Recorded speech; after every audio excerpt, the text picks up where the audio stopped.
जो खबर है वो है मिडिल ईस्ट से आ रही है। मिडिल ईस्ट में एक नया डेवलपमेंट होने जा रहा है और डेवलपमेंट जो ये है कि यूएई, यूनाइटेड अरब एमिरेट्स अपनी एक नई एम्बेसी जो है परमानेंट एम्बेसी तेल अवीव में खोलने जा रहे हैं।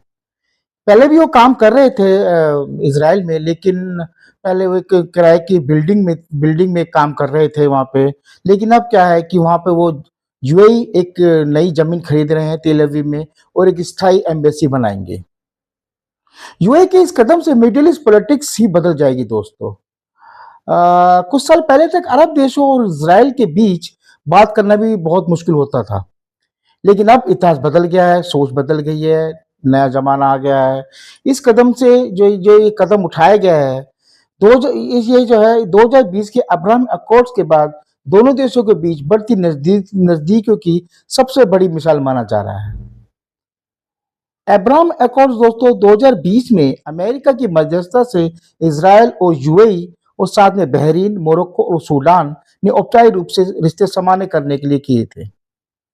इसका मकसद बिल्कुल साफ था कि मिडिल ईस्ट में शांति, व्यापार और तकनीकी साझेदारी को बढ़ावा दिया जाएगा।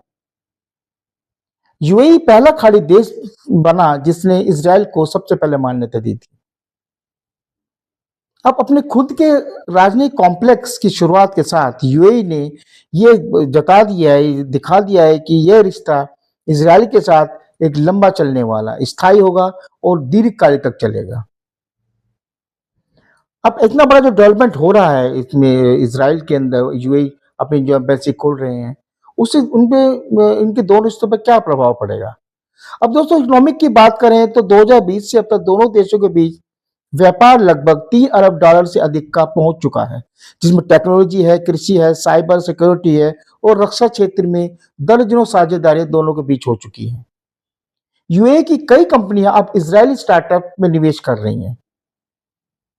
इसराइल जो एक स्टार्टअप कंट्री माना जाता है, वो वहाँ पे जो यूएई है बहुत बड़ी इजरायली कंपनियां जो हैं वो अपना निवेश जो है वो करती जा रही है।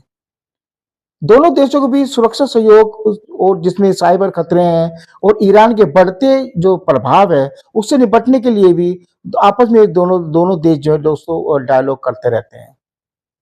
अमेरिकी विश्लेषकों की माने तो ये साझेदारी जो है वो मिडिल ईस्ट स्टेबिलिटी एक्सिस का हिस्सा बन रही है, यानी ईरान और तुर्की जैसे देशों के प्रभाव एक रोकने की कोशिश हो रही है। और विशेषज्ञों का यह भी मानना है कि यह कदम मिडिल ईस्ट में शांति और स्थिरता की दिशा में एक बड़ा मोड़ होगा। अब अरब देश सिर्फ धर्म की राजनीति नहीं करते हैं, पहले होता था जैसे वो धर्म को ज्यादा तवज्जो दी जाती थी, नहीं, अब ऐसी बात नहीं है, बल्कि व्यवहारिक आर्थिक भविष्य को वहां पे प्राथमिकता दी जा रही है। अब दोस्तों इतना बड़ा डेवलपमेंट हो रहा है भारत के पड़ोस में, मिडिल ईस्ट में, या भारत तो भारत के ऊपर उसका क्या प्रभाव पड़ेगा, भारत इस चीज को कैसे देख रहा है, उसके बारे में थोड़ी बात कर ली जाए। यूएई का इसराइल में जमीन खरीदना भारत के नजरिए से बहुत ज्यादा महत्वपूर्ण है, क्योंकि अरब और इसराइल का जो समझौता हुआ है, इसके भारत की पश्चिमी एशिया की जो नीति है, जिसमें ऊर्जा सुरक्षा है, रक्षा साझेदारी है और रणनीतिक संतुलन से जुड़ा एक बड़ा विकास होगा। भारत यूएई इसराइल त्रिकोण का जो ये एक्सिस बन रहा है, इसका मजबूत होना इस बात का संकेत है कि भारत जो है यूएई और इसराइल तीनों देशों के साथ एक नया ट्राइलेटरल फ्रेमवर्क जो है वो बना रहे हैं, जो व्यापार के लिए, तकनीक और सुरक्षा की पर जो है वो केंद्रित होगा। 2021 में भी दोस्तों आपको याद होगा कि भारत ने I2U2 जिसमें इंडिया, इजराइल, यूएई और यूएस गठबंधन में शामिल होकर इस जो एक्सेस को एक तरीके से मान्यता दे दी थी।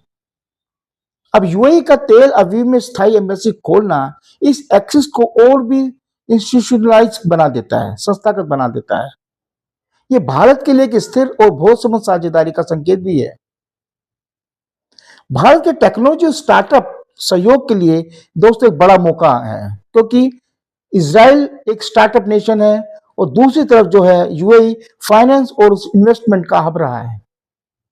भारत की कंपनियां अब इन दोनों देशों के साथ मिलकर food tech, water tech, cyber सुरक्षा, रक्षा टेक्नोलॉजी में और भी कई क्षेत्रों में काम कर सकती हैं। अब पहले से ही वैसे तो अडानी और एल्बिट ड्रोन निर्माण कर रहे हैं और रिलायंस इजराइल इनोवेशन टाइप्स वो भी चल रहा है। यानी भारत इस टेक ट्रायंगल का तीसरा बड़ा स्तंभ बनता जा रहा है। रक्षा और सुरक्षा के क्षेत्र में भी आपस में इनका एक अलाइनमेंट है। यूएई और इसराइल दोनों ईरान के बढ़ते प्रभाव को लेकर चिंतित हैं। जिस तरह भारत जो है वो भी ईरान और बीजिंग के बीच बढ़ती हुई एक्सिस को लेकर वो भी चिंतित हैं और उसको संतुलित करना चाहते हैं। इसलिए इन तीनों के बीच cyber defence, anti terrorism networking और इंटेलिजेंस शेयरिंग पर गहराई से सहयोग बढ़ रहा है। यह भारत की काउंटर टेरर आर्किटेक्चर को और भी मजबूत करेगा। पश्चिम एशिया में भारत की जो बैलेंसिंग डिप्लोमेसी है उसमें भारत पारंपरिक रूप से अरब देशों के साथ और साथ के साथ अब इजराइल में भी खुले तौर पर जो उनके रिश्ते मजबूत कर रहा है वो उसका एक उदाहरण है कि भारत जो मिडिल ईस्ट में भी जाएगा तो वो बैलेंसिंग अपने जो है स्ट्रेटेजी अपनाएगा। यूएई का यह कदम भारत को मिडिल ईस्ट एक ब्रिज बिल्डर की भूमिका में लाता है जो यूएई ने कदम उठाया है, जो अरबों और यहूदियों दोनों के साथ समान भरोसेमंद रिश्ते जो है बनाए रखता है। इससे भारत को राजनयिक लचीलापन, डिप्लोमेटिक फ्लेक्सिबिलिटी मिलती है। अब ये जो ऊर्जा और निवेश के क्षेत्र में जो दोस्तों इसमें भारत को बहुत स्थिरता मिलेगी क्योंकि भारत के दोनों के साथ ही बहुत अच्छे रिश्ते हैं, इजराइल के साथ भी और यूएई के साथ भी, और भारत को दोनों की ही जरूरत है। यूएई भारत के लिए तीसरा बड़ा तेल आपूर्ति करता है और इजराइल अब ऊर्जा तकनीक और सौर ऊर्जा में भी तेजी से उभर रहा है। दोनों देशों के लिए स्थिर संबंध की जो है वो भारत की एनर्जी सिक्योरिटी को और मजबूत करता है क्योंकि विशेषकर जब जब भारत हाइड्रोजन एनर्जी पार्टनरशिप और ग्रीन कॉरिडोर प्रोजेक्ट्स जो वो है वो काम कर रहा है। अभी हाल ही में इजराइल के फॉरेन मिनिस्टर भी भारत आए थे। उन्होंने दो चीजों पर बहुत ज्यादा इंपॉर्टेंट जो है बहुत जोर दिया था। पहला था आईएमई की आईमैक और दूसरा था I2U2। आईमैक कॉरिडोर और भारत की कनेक्टिविटी विजन एक एक बहुत बड़ा एक क्षेत्र है। आईमैक जो India middle east Europe corridor है में यूएई और इजराइल दोनों ही अहम पड़ाव हैं। इजराइल ने भारत को भी एक इंपॉर्टेंट इसमें एक पड़ाव कहा है जब वो फॉरेन मिनिस्टर भारत आए थे।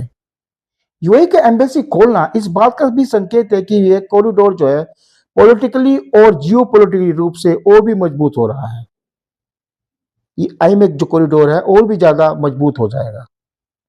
भारत के लिए इसका मतलब है कि एक स्थिर व्यापार मार्ग जो पश्चिम एशिया के जो उथल पुथल वाला एरिया है वहां के राजनीतिक जोखिम को कम कर देगा। तो फाइनली हम इस बात पे निचोड़ निकलता है इस जो यूएई जो है अपनी एम्बेसी जो है परमानेंट एम्बेसी तेल अवीव में खोल रहे हैं, इसका सीधा सीधा मतलब यही है कि यूएई का इजराइल में जमीन खरीदना सिर्फ एक कूटनीतिक घटना नहीं है।